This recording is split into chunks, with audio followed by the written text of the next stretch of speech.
చేసినట్లయితే ప్రియ దేవునికి బిడ్డలారా, చివరిగా మనం చూస్తే ఆత్మ చేత నడిపింపబడే అనుభవం కావాలి. ఆమె యేసుక్రీస్తు వారు ఏం చేశాడు అక్కడే చూడండి, లోకాసు వార్తలో ఏమన్నాడు? ఆత్మ చేత ఆయన అరణ్యమునకు కొనిపోబడెను. దేవుని స్తోత్రం, హల్లెలూయా. ఎతండి? ఆత్మ చేత అన్నమాట. ఈ రోజు నువ్వు ఆలోచించి ఆత్మ చేత వాళ్ళు ఫాస్టింగ్ ఉండాలా, ఆత్మ ప్రేరేపణ ఉండాలి. నీకు ఐదుగురు చెప్పారు, నేను ఉండవాక పక్కంట అన్ని దాన్ని ఉండవాక. ఎవరు చెప్పాలి నీకు? పరిశుద్ధాత్మ ప్రేరేపణ కలిగి ఉండాలి. నీకు పరిశుద్ధాత్మ దేవుడు నిన్ను ప్రేరేపించాలి. ఆత్మ నీలో ప్రేరేపించి నిన్ను మాట్లాడుతూ గద్దిస్తూ ఉండాలి. నువ్వు ఫాస్టింగ్ ఉండండి, అప్పుడైతే నువ్వు ఉండగలవు. ఆమె నేను చెప్తానో ఇంకోటి చెప్తానో పక్క వాళ్ళు చెప్తానో మనం ఉండలేము. అందుకనే ఏం ఒక్కరోజుకి తోటకూరకు అట్లా ఓడిపోతాం. అదే ఆత్మ చేత నడిపింపు కలిగి ఉంటే ముఖం ప్రకాశిస్తూ ఉంటుంది. దేవుని స్తోత్రం, హల్లెలూయా. ఆత్మ చేత ఎప్పుడైతే నువ్వు ప్రేరేపింపబడి దేవుని భక్తిని కొనసాగిస్తావో, నువ్వు దేవుని మీద ఆధారపడతావో, దేవుని ఎందుకు కృతజ్ఞత కలిగి జీవిస్తావో, అప్పుడు నీ ముఖం ప్రకాశిస్తూ ఉంటుంది. ఆమె చాలా మందికి తెలియదు, బైబిల్ అర్థం కాక ఏదేదో అనుకుంటూ ఉంటాం. కానీ నువ్వు చేసేది ప్రతిదీ కూడా, నువ్వు ఫాస్టింగ్ ఉన్నా, లేకపోతే దేవుని మందిరానికి వస్తున్నా, లేదా ఇంకో కార్యం చేస్తున్నా, ఏం చేసినా ఆత్మ ప్రేరేపణ కావాలి. ఆమె ఏం కావాలంట? ఆత్మ ప్రేరేపణతో ఉండాలి. ఈ 40 దినాల్లో పరిశుద్ధాత్మ ప్రేరేపణ నీలో కలగాలంటే దేవునితో ఎక్కువగా సహవాసం చేయాలి. దేవుని స్తోత్రం, హల్లెలూయా. ఏం చేయాలంట? ఈయన ఆయనతో ప్రభు యేసుక్రీస్తు అలా ఉన్నాడు కాబట్టి అప్పుడు పరిశుద్ధాత్మదేవుడు ఆయన తీసుకుని పోయాడు అన్నమాట. ఎప్పుడైతే దేవుని మీద ఎక్కువగా మనం ఆధారపడతామో, ఎక్కువగా దేవునితో సహవాసం చేస్తామో, అప్పుడు దేవుడు నీలో ఆత్మ ప్రేరేపణ కలిగిస్తాడు, ఆత్మ కార్యములు జరిగిస్తాడు, ఆత్మ శక్తితో నింపుతాడు. దేవుని స్తోత్రం, హల్లెలూయా. అప్పుడు ఏ ఇబ్బంది వచ్చి నువ్వు మనం పడిపోం. దేవుని స్తోత్రం, హల్లెలూయా. వ్యక్తిగత అనుబంధం దేవునితో మనం గడిపినప్పుడు ప్రార్థన, యేసుక్రీస్తు ఏం చేశాడు? వ్యక్తిగతంగా అరణ్యములకు వెళ్ళాడు, వ్యక్తిగతంగా ప్రార్థన చేశాడు, వాక్యాన్ని ధ్యానిస్తున్నటువంటి అనుభవం మనకు కావాలి. తర్వాత 4వది కూడా ఈ 40 దినాల్లో ఆత్మ ప్రేరేపణతో ఉండాలి. ఆమె పరిశుద్ధాత్మనితో మనం ప్రార్థన చేసుకోవాలి. ప్రభా, నన్ను ఏ విధంగా ప్రేరేపించబోతూ ఉన్నావు, ఏ విధమైన జీవితం నాకు ఇవ్వబోతున్నావు అనే ఆత్మ ప్రేరేపణ కలిగి జీవించే అనుభవం కావాలి. దేవుని స్తోత్రం, హల్లెలూయా. అందుకని అలా ఉన్నాడు కాబట్టి ప్రభు యేసుక్రీస్తు వారు అక్కడ సాతాను శోధనలో పడిపోవాలా. అక్కడ 3 రకాలుగా దేవుడు శోధించాడు. దేవుణ్ణి సాతాను శోధించాడా? శోధించాడు లేదమ్మా? 3 రకాలుగా శోధించాడు. మొదటి శరీరాశ, నేత్రాశ, జీవము డబ్బు. ఈ 3 రకాలుగా ప్రభుని యేసుక్రీస్తుని ఆయన శోధించినా కూడా ప్రభు ఎక్కడ అవకాశం ఇవ్వదండి. దేవుడి స్తోత్రం, హల్లెలూయా. ఎక్కడ అవకాశం ఇచ్చాడు సాతానికి? ఈ 40 దినాల్లో మనం కూడా అలా ఉండాలి. ఆమె ఎందుకంటే మనం ఒక తీర్మానం తీసుకున్నాడు, సాతాను మన పక్కనే ఉంటాడు. ఇబ్బందులు అవుతాయి, ఎదురవుతాయి, సమస్యలు అవుతాయి. ఇది చూడవాకండి, ప్రభుని చూడటం నేర్చుకోండి. దేవుని స్తోత్రం, హల్లెలూయా. వచ్చాడు, ప్రభు దగ్గరికి వచ్చాడు, ఆకలితో ఉన్నాడు కదా. అయ్యా, ఈ రాళ్ళను రొట్టెలుగా చేసుకుని అన్నాడు. చూసారా? అప్పుడు దేవునికి మనకు కూడా ఇలాంటి సమస్యలు ఎదురవుతూ ఉంటాయి. ఎప్పుడైతే దేవుడితో ఆ సంబంధం మనం కలిగి ఉంటున్నామో, దేవుని మీద ఆధారపడుతున్నామో, దేవుని కొరకు బ్రతుకుతున్నామో, దేవుడే మనకని అన్ని దేవుడేనని నిర్ణయం తీసుకుని జీవిస్తున్నామో, ఇలాగే శరీర సంబంధమైన ఆశలు, నేత్ర సంబంధమైన ఆశలు, జీవముడంతో కూడిన ఆశలు మనకు ఎదురవుతూ ఉంటాయి. కానీ వాక్యం ద్వారా మనం బలపడుతూ ఉండాలి. ఆమె యేసుక్రీస్తు అక్కడ వాక్యం ఎత్తి చూపిస్తాడు. ప్రతి విషయంలో కూడా దేవుడు యేసుక్రీస్తు సాతానుకి ఏం చెబుతాడు? వాక్యాన్ని. నీ ప్రతి సమస్యకి వాక్యమే సమాధానం. ఆమె నీ ప్రతి బాధకి ప్రార్థనే సమాధానము. ఇది కాదు మనం నేర్చుకుంటే మనం ఆశీర్వాదకరంగా ఉంటాం. దేవుని స్తోత్రం, హల్లెలూయా. ఇలాంటి అనుభవాన్ని ఈ 40 దినాల్లో మనం అలవాటు చేసుకోవాలండి. ఈ 40 దినాల్లో ప్రభు శక్తిని మనం పొందుకోవాలి. ఎప్పుడైతే అలా ఉంటామో అప్పుడు నిజముగా నువ్వు పరిశుద్ధాత్మ శక్తితో నింపబడతావు. నీకున్నటువంటి ఇబ్బంది, సమస్యల గురించి ఎప్పుడు కూడా ఆలోచించు. దేవుడి స్వార్థ ప్రకటించడానికి ఎన్నో ఇబ్బందులు, సమస్యలు ఎదురవుతాయని తెలిసే ఆత్మ నడిపింపుతో ముందుకు పోయాడు. 3.5 సంవత్సరాల స్వార్థను ప్రకటించాడు. దేవుడి స్తోత్రం, హల్లెలూయా. నువ్వు ఇలాంటి అనుభవాన్ని పొందుకుని 40 దినాల్లో కానీ నువ్వు ఆ స్టెబిలిటీ సంపాదించుకుంటే నీ జీవితం అంతా కూడా దేవుని ఆత్మ చేత నడిపింపబడతావు. ఆమేన్. అందుకనే ఈ 4 విషయాలు మనం ఎప్పటికప్పుడు గుర్తు చేసుకుంటూ ఉండాలి. మొదటగా ఏం చేయమన్నాను? వ్యక్తిగతమైన అనుబంధాన్ని దేవుణ్ణి కలిగి ఉండాలి ఈ 40 దినాల్లో. రెండోది ప్రార్థన చేసుకోవాలి. ప్రార్థన ఎక్కువగా చేసుకోవాలి. సమయం దొరికినప్పుడల్లా ఈ 40 దినాల్లో ప్రార్థన చేసుకోవటం చాలా ప్రాముఖ్యమండి. మూడోది మనం వాక్యం ధ్యానం చేయాలి. వాక్యం ధ్యానం చేయాలి. క్రైస్తవులుగా అనుకుంటాం, పిలువబడుతూ ఉంటాం. ఒక 30-40 సంవత్సరాలు లేదా 20 సంవత్సరాలు 10 సంవత్సరాలు చదువుతూ ఉంటాం. కనీసం బైబిల్ మొత్తాన్ని ఒకసారి అని చదివిన అనుభవం ఉంటుందండి. ఆలోచన చేయాలి. దేవుని సత్య గ్రంథాన్ని చదువుతున్నామా లేదా? ఎంతసేపు మనం ఈ లోక సంబంధమైన వాటి కోసం సమయాన్ని కేటాయించుకుంటున్నాం, కానీ పరిశుద్ధ గ్రంథాన్ని మనం ధ్యానం చేయాలి. మరి ఆదికాండం నుండి ప్రకటన గ్రంథం వారు కనీసం ఒక్కసారైనా చదవాలి. నేను క్రైస్తుడిగా పిలువబడుతున్నాను, ఆ పరిశుద్ధ గ్రంథాన్ని ఒక్కసారైనా చదవగలనా లేదని ఒక తీర్మానం మనకు ఉండాలి కదా. ఈ అనుభవం కావాలండి ప్రతిసారి కూడా. అందుకనే ఈ 40 దినాలు నేను ఎంతవరకు అయితే బైబిల్ ఏ గ్రంథాన్ని ఏ పుస్తకాన్ని ఎక్కడి నుంచే చదవచ్చు. ఒక ఫస్ట్ ఆదికాండమే చదవాలని లేదు, ఎందుకంటే 66 పుస్తకాలు ఇవి. ఏ పుస్తకాన్నైనా మనము చదవచ్చు. చదవాలి. ఆదికాండం చదవాలి ఇరు నో, లేదా ప్రార్థన గ్రంథం చదవాలా నో. నువ్వు ఏది చదవాలనుకుంటే చదువు. దేవుని వాక్యం మాత్రం ధ్యానించడం నేర్చుకో. ఆమేన్. నువ్వు ఎక్కడి నుంచి చదివావు, ఏం చదువుతున్నావు కాదు ముఖ్యం. కాకపోతే ఏం చేయాలంటే ఒక అధ్యాయం తీసుకోవాలి, అధ్యాయాన్ని మనము చదవాలి. అలాగని చెప్పి ఎక్కడ పడితే అక్కడ కళ్ళు మూసి, చాలా మంది లేదు కళ్ళు మూసుకుని దొరుకుతారు. ఈ వాక్యం వచ్చింది, ఇదే ప్రభు నాకు ఇచ్చాడు. ఇది చాలా మంది ఇలాంటి వాళ్ళు ఉన్నారు. అది కూడా తప్పే. ఇది లాటరీ కాదు. ఇదేంటి లాటరీ కాదు, ఏదో తీసుకుని చదువుతాను లాటరీ కాదు. ఇదేంటి పరిశుద్ధ గ్రంథం. చాలా మందికి తెలియదు. గబొక్కనేందో చదవమన్నాడు కదా అట్లా ఇగరని 7వ చోట మంచి వాక్యం రావాలని చెప్పేసి మంచి వాక్యం ఏంటి చెప్పి ఇది వచ్చింది, దీన్ని చదువుదాం. చాలా తప్పండి. అర్థం చేసుకోండి. ఇప్పుడు దేవునికి బిడ్డలారా, చాలా మంది అలాగే ఉంటారు. ప్రతి ఒక్క పుస్తకాన్ని మనం చదువుతున్నప్పుడు దాన్ని అర్థం చేసుకోవాలంటే మొదటి నుంచి చదవటం నేర్చుకోవాలి.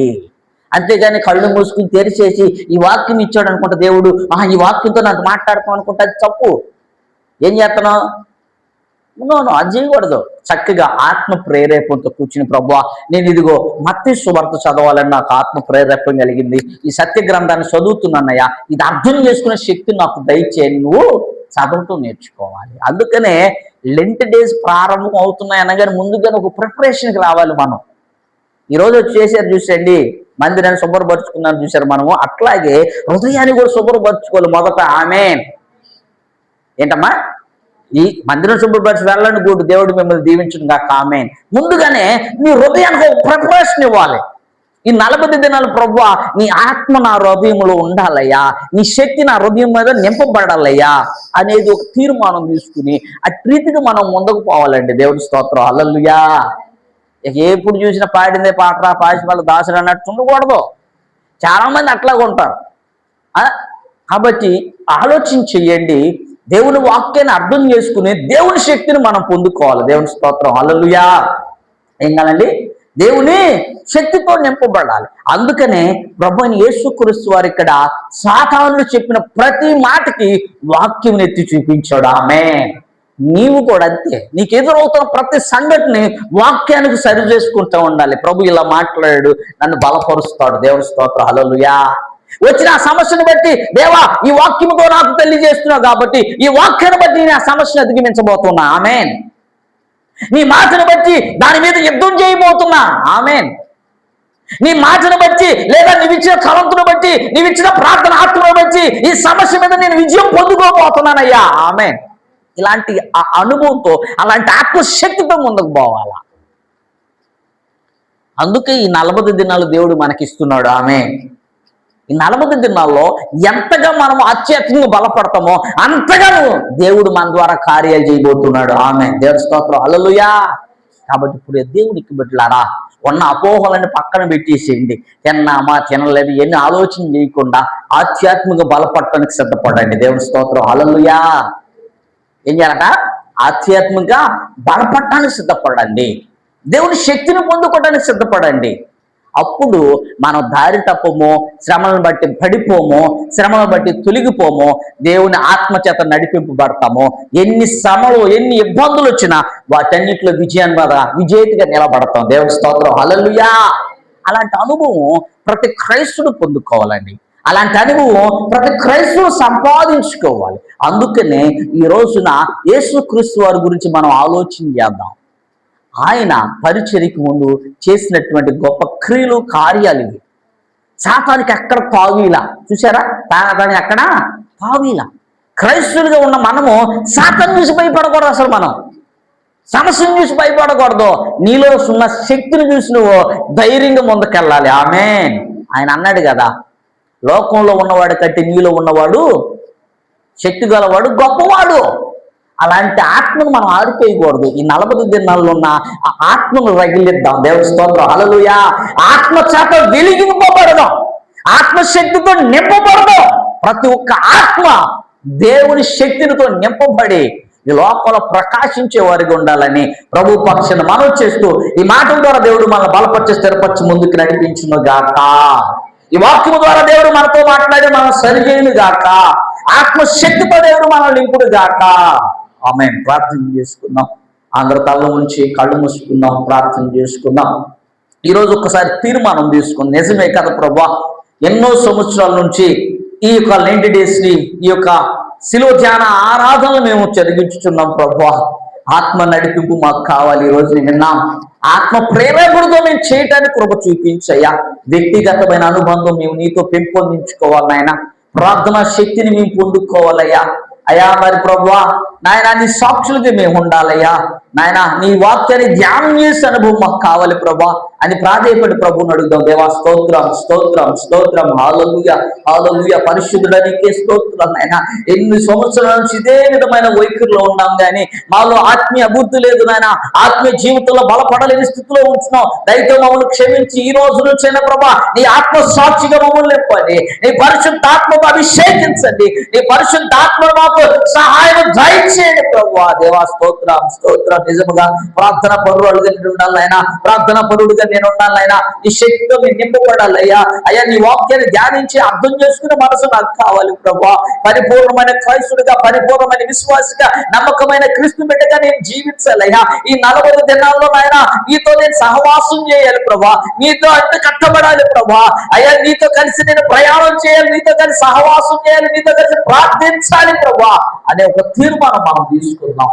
ఆ తీర్మానాన్ని తీసుకుని ముందుకు పోదాం. ఎవరైనా అలాంటి తీర్మానం తీసుకోవాలని ఆశ కలిగి ఉంటే ఈ 40 దినాలు క్రమం తప్పకుండా దేవుడితో సహవాసం చేద్దాం, క్రమం తప్పకుండా ప్రార్థన చేద్దాం, క్రమం తప్పకుండా మనం దేవుడి వాక్యాన్ని ధ్యానిద్దాం, ఆత్మ ప్రేరణ కొరకు ఎదురు చూద్దాం. అలాంటి అనుభవం కావాలనుకుంటే మీ కుదాస్తాలు పైగా చూపించండి. నేను ప్రార్థన చేయడానికి సిద్ధంగా ఉన్నాను. ఎంతకాలం దేవుడికి దూరంగా ఉంటాం, ఎంతకాలం ఇంకా ఇదే నిజమని, ఇదే సత్యమని మనకొచ్చాం. నిజముగా క్రీస్తులు అంతగట్టబడాలి అనుభవం ఉన్నట్లయితే, క్రీస్తు శక్తిని పొందుకోవాలనుకున్నట్టే ఈ రోజు ఒక తీర్మానం తీసుకో. దేవుడు నిన్ను నన్ను బలపరచడానికి సిద్ధంగా ఉన్నాడు. ప్రార్థన చేద్దాం. సకల ఆశీర్వాదాలు కారణభూతుడా పరలోకపు తండ్రి నాయన, ఈ రోజు మీరు మాతో సూటిగా మాట్లాడేందుకు స్తోత్రాలు నాయన. ప్రతి వ్యక్తిని బలపరచండి, ఆశీర్వదించండి. ఈ 40 దినాల్లో ప్రభా మీతో అట్టుకట్టబడే అనుభవం కావాలి. ఈ 40 దినాలు నీతో సహవాసం చేసే అనుభవం కావాలి. ప్రార్థన ఆత్మ కావాలి నాయన. వాక్యం ధ్యానం చేసే మనసును మాకు పుట్టించండి ప్రభా. అయ్యా ప్రభా నీతో అట్టుకట్టబడే అనుభవం నాకు కావాలయ్యా. అయ్యా నీతోనైనా ఒంటరిగా తెలుగు ఆడే అనుభవం మాకు కావాలి ప్రభా. అటుకోప్పుడు మీరు దయచేయండి. ఆత్మ ప్రేరేపణ కావాలి. పరిశుద్ధాత్మ శక్తి నాలో నింపబడాలి. పరిశుద్ధాత్మ అగ్ని నాలో నింపబడ్డాన్ని కూడా ప్రభు దయచేయండి. ఎవరైతే అలాంటి తీర్మానం తీసుకుంటారో ఆ తీర్మానాన్ని బలపరచండి, ఆ తీర్మానం స్థిరపరచండి. అంతవరకు తీర్మానం కొనసాగి ముందుకు పోయి ప్రభు బాధ్యత పెట్టక దయచేసి అందరి ద్వారా మరీ పొందుకోమని, రాలేకపోతే క్షమించబడవద్దని నడిపించమని యేసు క్రీస్తు వారికి పరిశుద్ధమైన నామంలో ఈ మనవులు అడిగి బ్రతిమలాడి వేడుకుంటున్నాను మా తండ్రి. ఆమేన్. మన తండ్రి దేవుడు ప్రేమయ్య, కుమారుడైన యేసు క్రీస్తుడి కృపై, పరిశుద్ధాత్మిక అన్యోన్యమైన సహవాసం ఇప్పుడు ఎల్లప్పుడూ సదాకాలము మనందరికి తోడుగా ఉండి మన ఆత్మీయ జీవితంలో బలపరిచి స్థిరపరిచి ముందుకు నడిపించును గాక. ఆమేన్, ఆమేన్, ఆమేన్.